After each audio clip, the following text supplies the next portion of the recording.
Hello, I'm Eric, and welcome to my shamelessly self-indulgent new video series. I live on a canal boat that's licensed for continuous cruising, which means I can moor anywhere on England's 2,000-mile canal network, but for only 14 days at a time. Which means I'm constantly discovering new neighborhoods. Today we're going to explore the Hillingdon Trail. You can get there on the train from Paddington Station to Hayes, Harlington, and the E6 bus to the 24-hour Tesco on Glencoe Road. You can see the tread of people's boots in the mud. I'm just gonna try not to fall and bust my ass. That's the goal here. Ha! And here we come up on the Willow Marina. 1980s era residential development. Half of the boats there, the manager of the Marina told me, are Olympic flames, he calls them, because they never go out. He said with kind of mild disdain. So it's really just an alternative form of living for a lot of people. People who like small spaces and waterside settings. This is where anyone can pull up for service. So they offer the rest of the canal population. You get your tank pumped out by gas.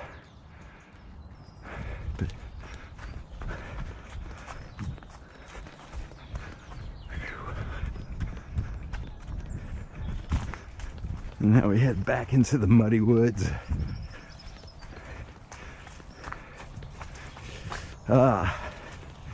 This Hillingdon Trail is in Hayes, which I just learned is the home, or former home, of EMI and the old vinyl factory where the Beatles used to press all their albums.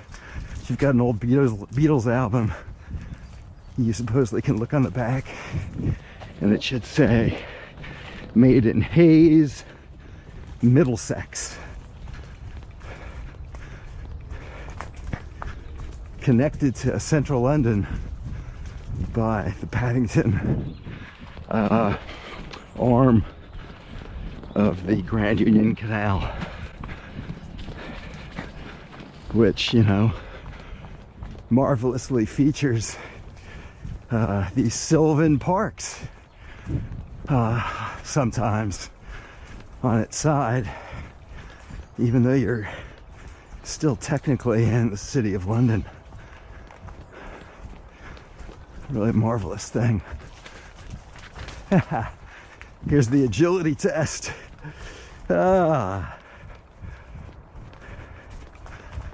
cool. It takes an otherwise incredibly boring activity like running, forces your concentration, makes it more interesting. Can't just zone out. Listen to tunes. Never understand people running with tunes. Isn't the idea to connect with the environment? Those would be good words on my tombstone if I do slip. And it's not too wet, not too damp, not too slimy. Yeah, some mountain bikers have been this way.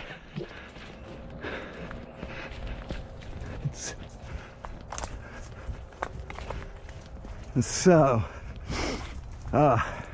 when you sign up for one of these charity marathons, they're very helpful about making you make it to the marathon. You know, directing you to training plans, sometimes helping you meet up with other people. So I'm on a 16-week training schedule. I think we're around week 6.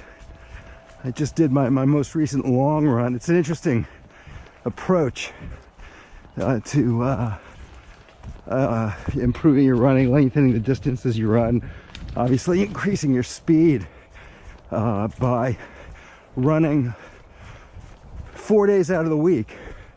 Gratefully, just 4 days out of the week. So 3 rest days. And you run varying speeds and varying distances. each week increasing your long run, which is on a Sunday for me. Which way do we go? Either way, I'm pretty sure either way gets us there. So each week your long run gets a mile longer, and about 3 or 4 weeks before the marathon you'll peak at 21, and then in subsequent the next couple weeks until the race you run less and less each week. So it's like you're resting and your body's recovering, and then the marathon day you do 5 miles further than you've done in training. Nice big open sports field. I don't know, what the hell do you do with this much grass when there's no goalposts? Ride your horses? Well, if nothing else, I've proven that it's quite possible for me to get lost, even with geo-positioning. My foot hurts. Let's just see if I can gingerly run around this slight strain.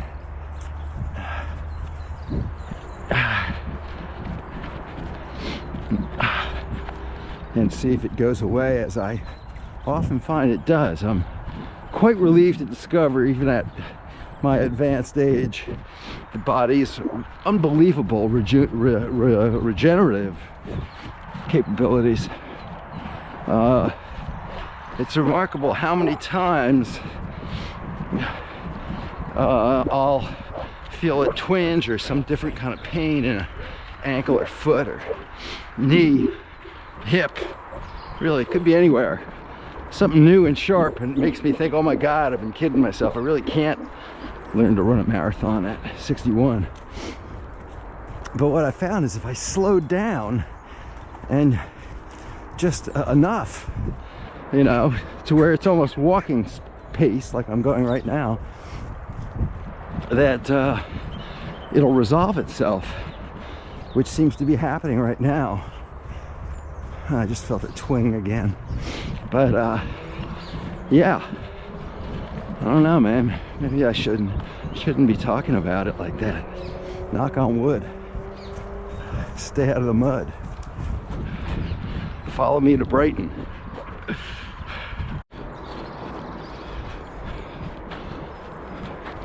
Slowing now to basically walking pace.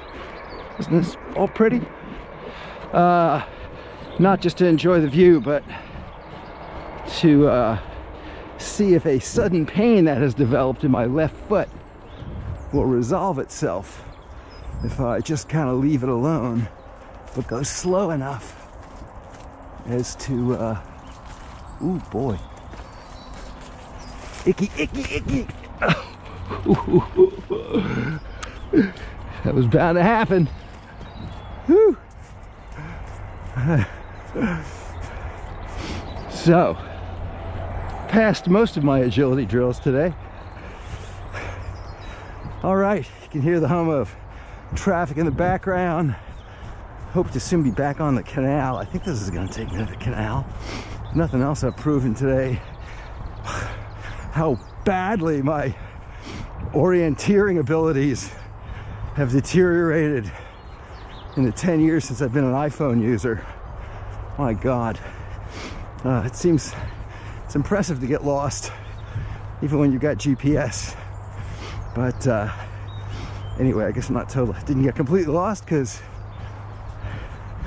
I think I'm finding my way home. Anyway, whew, slowed down to run on this nice mossy surface, and see if this twinge in my left foot will go away, as often I find will happen. Huh, what the, how do we get exit from site via gate 3? Well, the canal's right over there. We just got to figure out how to get across.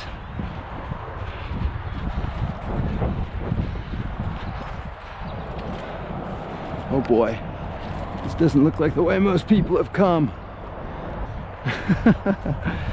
All right, tune in next week to see how this turns out. Woo!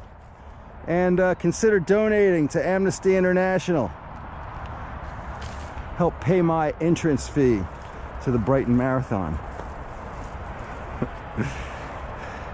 Cheerio!